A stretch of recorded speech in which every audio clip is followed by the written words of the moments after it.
Hello everyone and welcome back to the Nerd Den here once again, and in today's video I'm going to be having a look at a report slash leak that is from an insider who has posted on Reddit again, so take it with a pinch of salt. And this insider has apparently revealed why Doctor Who has failed on Disney Plus. Now, we are going to take this with a pinch of salt because obviously this could end up being, untrue or whatever, but honestly when it comes to Reddit and Doctor Who, over the past couple of years, there's been a lot of stuff that's ended up being true. So take that how you want and make of it of what you want, etc. But we're going to be having a look at it and speculating and all that cool stuff. So with all that being said, I'm going to be having a look at this very long essay. So I'm all recording this in a bit of a different style as well because I don't have my current setup. So I am recording on my phone whilst also doing a screen capture as well. So this is going to be, probably screenshots as well, to be fair. So yeah, let's get into the video.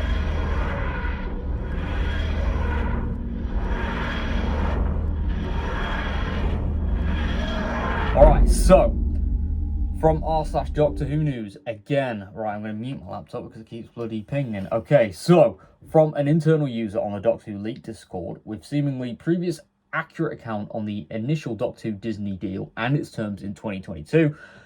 This person has said, based on internal analytics from the first 4 months of Season 1's broadcast on Disney+, Doctor Who delivered mixed results across demographic segments and fell short of strategic performance expectations. The initial rollout benefited from significant global marketing, the return of David Tennant in the lead role for the season specials, and a high-profile debut of Ncuti Gatwa as the 15th Doctor, yet sustained audience engagement provide elusive across nearly all key cohorts. So, apparently, this insider has said that, the younger audience members accounted for less than 10% of the overall audience on Disney+, and the engagement of that group was limited, very limited, beyond the first 2 episodes. So, apparently, a more sizable portion of the viewership was between the 12 to 17 bracket, which contributed to roughly 30%, which, did have a sharp drop-off between episodes 1 to 4, aligning with broader concerns about the tonal consistency and narrative quality pacing. So it does look like that, Doctor Who struggled to capture the younger generation, which was, younger audience members, which was obviously its main market as well. And I feel like Russell T Davies did also say this in one of his many interviews that he's done, that Doctor Who wasn't as successful as he thought, but it was still doing decent enough numbers, and they were still happy with it. But it didn't do too well with young audience members, if I recall. I can't remember from the top of my head. But yeah, they've literally said as well that Disney has identified this group as a core strategic target, given their strong engagement with other franchise properties like Marvel and Star Wars. So again, sort of similar sort of genres and whatever. Obviously not exactly the same. But I'm going to skim through the rest of this as well. So internally, early in production process, Disney executives were quick to stress that they did not seek to creatively interfere with the show. There was from the outset deep respect for the BBC and Doctor Who as a brand, and genuine admiration for Russell T Davies, whose return as showrunner was viewed as a major win. So the intention was never to impose a Marvel-style formula or to Americanize the property, but rather to support its global growth and long-term viability in a modern streaming environment. But obviously Disney have brought in a clear understanding of what works and what performs in a streaming age, according to this post anyway, for the audience that Doctor Who seems to be appealing most to.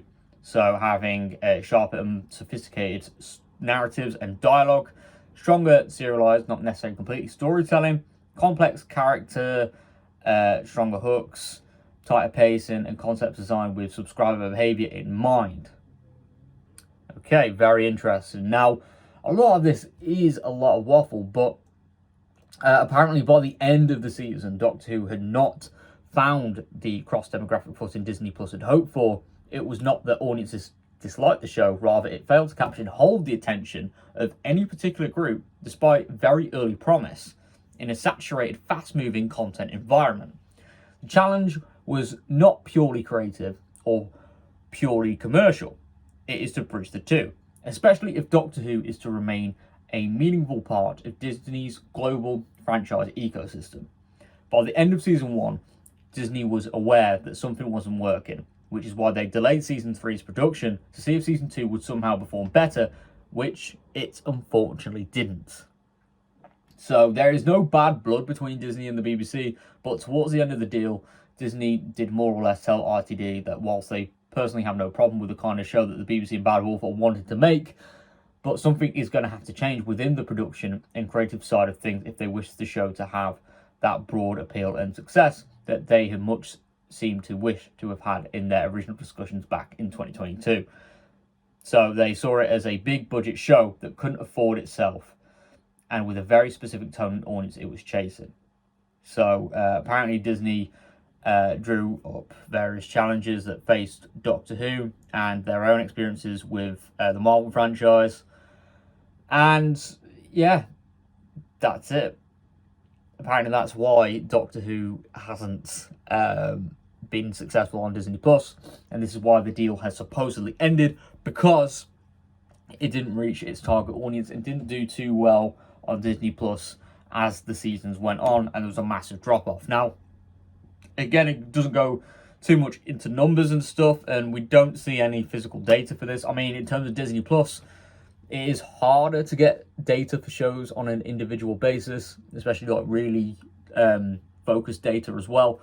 But we'll just have to wait and see if there is any truth on that. But with all that being said, thank you so much for tuning into today's video. If you are new around here, please click that like button and subscribe for more nerdy content, and I will see you all next time. Thank you very much for all support, and goodbye for now.